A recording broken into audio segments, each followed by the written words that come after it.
Tu veux savoir ce qu'est la maïeusthésie ? La maïeusthésie, c'est une rencontre avec toi-même. C'est comme une conversation. On va discuter tous les deux et même rencontrer d'autres personnes au hasard de notre promenade.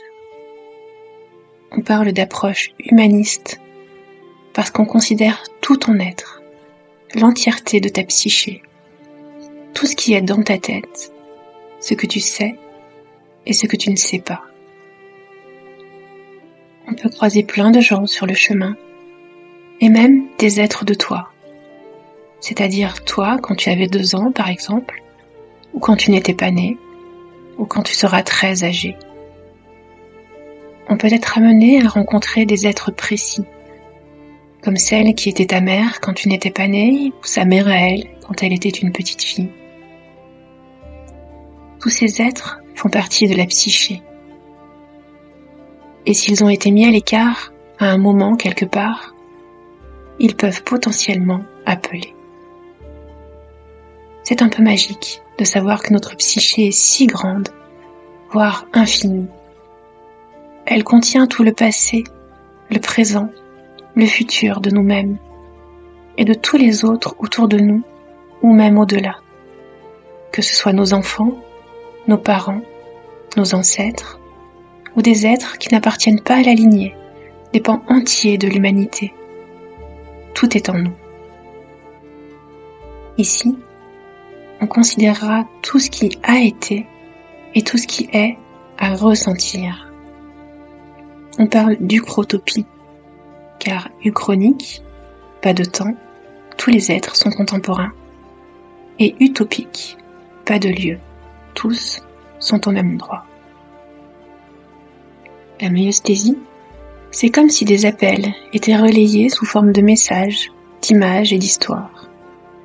Comme un gros central téléphonique plein de fils et de câbles qui relie chaque être. On va suivre chaque câble pour aller parler à celui qui est au bout, qui appelle depuis parfois très longtemps. Ceux-là ont été mis de côté par sécurité. Ils ont été clivés, quelquefois même pour raison de survie. Ils se manifestent sous forme de symptômes. Pour t'expliquer ce qu'on considère en maïeusthésie, c'est comme si tu étais un grand ensemble d'êtres inestimables, qui sont présents à mesure que tu évolues tout au long de ta vie. D'ailleurs, c'est le nom qu'on lui donne, la pulsion de vie. Et la vie aime que tu sois complet. Elle œuvre pour restaurer l'intégrité de tous ceux que tu as été, tous ceux que tu seras, et tous ceux qui gravitent autour de toi. Bref, tous les composants de ta psyché, le personnel, l'interpersonnel, transgénérationnel et au-delà. On dit le soi en maïeusthésie. Ce grand ensemble est complexe, merveilleux et délicat. Mais parfois, tu expérimentes des choses compliquées. Ça peut être agréable ou désagréable, mais en tout cas, ça génère une émotion. Alors, quelque chose, on l'appelle pulsion de survie, se dit qu'elle doit protéger ce grand ensemble, pour éviter que tout s'effondre, en fonction des réactions de ton environnement et de ton entourage, ou de schémas que tu as déjà mis en place sur d'autres situations, ou que d'autres ont mis en place sur des générations. Eh oui, même si la situation est anodine en apparence, le mécanisme peut en profiter pour se déclencher automatiquement et te ramener vers la source. Il y a toujours une raison, une pertinence. Cette source, c'est souvent quand le ressenti est trop fort et que la pulsion de survie prend l'être de toi qui ressent quelque chose de difficile et le sort du grand ensemble pour éviter d'ébranler toute la structure. Il va être comme figé de côté et c'est de lui que va provenir un appel. Il appelle pour ne pas être oublié. Il attend validation et reconnaissance de ce qu'il a ressenti. Ensuite, tout se passe comme si la vie avait elle aussi une pulsion, celle de réunifier ce grand ensemble qu'est la psyché et aller chercher tous les êtres mis de côté par la pulsion de survie. Pour cela, souvent elle attend que la pulsion de survie ait dépensé son énergie. On notera qu'il est plus fréquent d'entendre les appels quand l'énergie est à zéro. Mais il est tout à fait possible de les sentir avant, en écoutant bien. C'est donc un moment difficile pour toi. Une dépression, un burn-out, un immense questionnement. Parce qu'elle, la vie, n'a pas besoin d'énergie pour exister. Il n'y a pas de lutte. C'est une réconciliation des êtres qu'elle propose. C'est dans ces moments où tu n'es plus affairé, où tu n'as pas l'énergie de faire des tas de choses utiles ou inutiles, où même ton cerveau ne sait plus comment attirer ton attention pour t'empêcher de penser. Un comble pour un cerveau. C'est dans ces moments que le silence se fait en toi et que tu peux enfin entendre les appels. Tu te tournes vers toi, vers l'intérieur, et tu écoutes les messages envoyés de ta psyché, depuis si longtemps parfois, au travers de ces symptômes. Parfois, il semble que tu résistes. Tu n'arrives pas à contacter certains êtres. Pourtant, la résistance est toujours une pertinence. Elle va nous amener directement au bon endroit. Pour imager, tu peux comparer cela à tes rêves. Tout est là, tout est clair et en même temps emmêlé. Quand tu rêves, tu ne te poses pas la question de savoir si c'est réel, ni d'où ces gens ou ces idées viennent. Ils sont là et c'est tout. Tu peux ressentir ces appels quand tu es réveillé aussi, pas besoin de dormir. Tu vois, c'est simple, tu le fais déjà naturellement. Tu peux vivre ou avoir vécu ces symptômes depuis très longtemps. Chaque être de toi qui l'a vécu a transmis le message au suivant pour garder la trace de l'appel, même si c'était difficile. Parce qu'il est important d'aller écouter ce que le lanceur d'appel a à dire. Alors, même si c'est désagréable, chacun de vous, tous les êtres qui sont en toi, a eu un symptôme. Mal au genou ou peur de l'eau. Et parfois, de plus en plus, parce que l'appel est de plus en plus pressant. On appelle ces êtres les porteurs de symptômes. On peut les honorer à chaque séance, car ce sont eux qui ont permis de garder la trace jusqu'à la source de ce qui appelle. Les symptômes, on considère qu'ils sont là spécialement pour, et non à cause d'eux. C'est-à-dire qu'ils sont apparus pour te diriger vers celui qui appelle, et pas pour faire mal ou punir, ni pour compliquer la vie. Ils peuvent être physiques, psychiques ou émotionnels, comme les croyances ou les phobies. Ils sont engendrés par la pulsion de vie et nous amènent vers les êtres émergents. On voit aussi des formes de compensation, addiction, etc., générées, elles, par la pulsion de survie. Elles permettent de vivre comme si de rien n'était et de masquer le manque de ce qui a été clivé.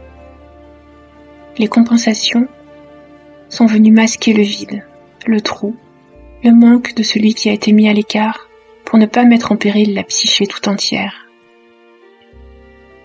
On sait aussi que le corps est un interlocuteur à part entière. Il a autant d'importance que les êtres et peut être traité comme tel.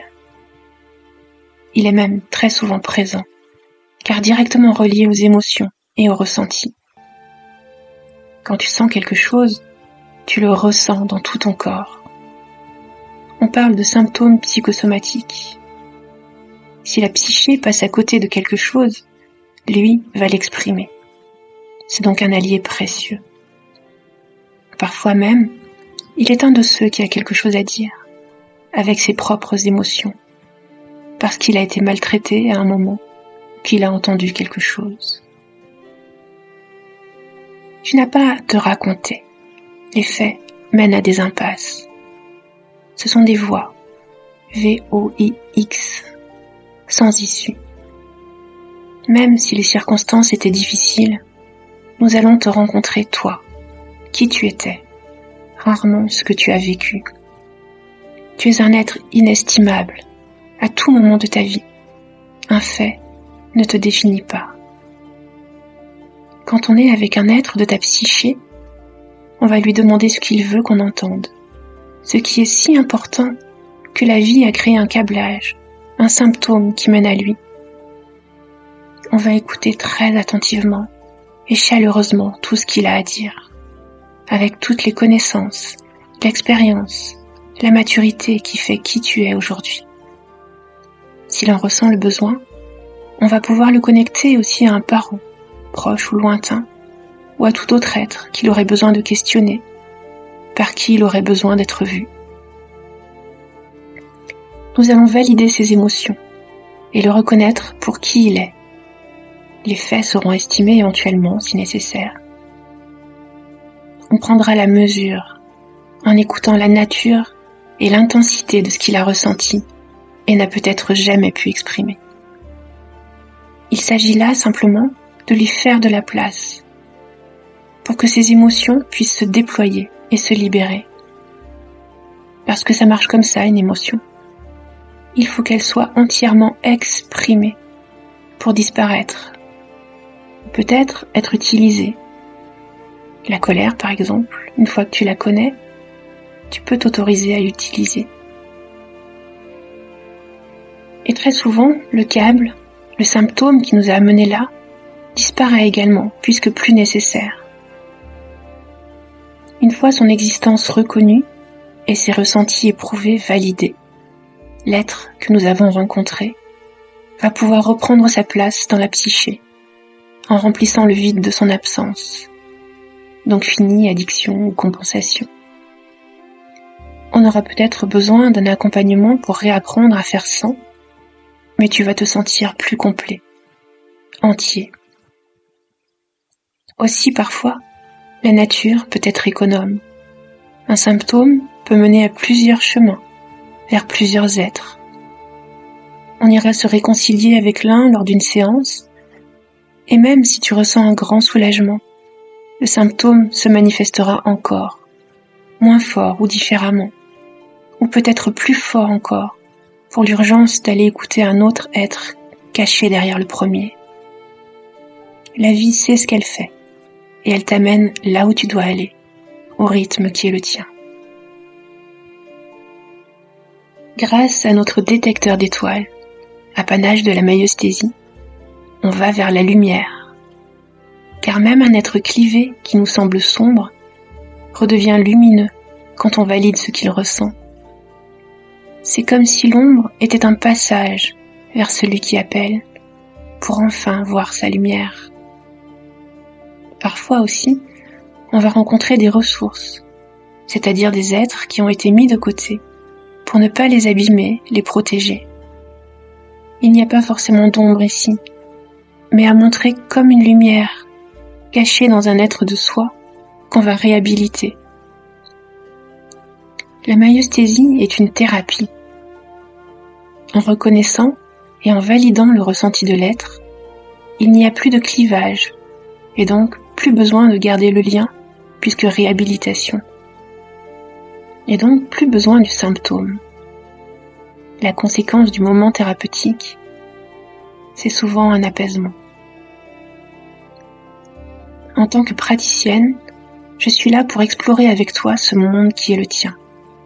Grâce aux symptômes, et non pas à cause d'eux, tu l'as compris, nous allons suivre les appels, les câbles téléphoniques qui mènent à l'être clivé, en attente d'être entendu et reconnu dans son ressenti. Ma posture est celle de l'état communicant, ni affectation, ni fascination pour les êtres rencontrés, car le projet est un déploiement de l'humain. Ici, on se donne l'opportunité de rencontrer autrui, et pas seulement de le côtoyer.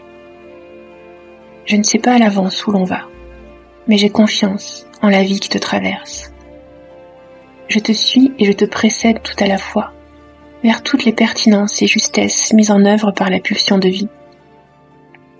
Je t'accompagne en te demandant de mettre ton attention sur ce que tu ressens, car c'est ton ressenti qui va te mener au bon endroit, à ton rythme à toi, pas au mien ou celui de quiconque.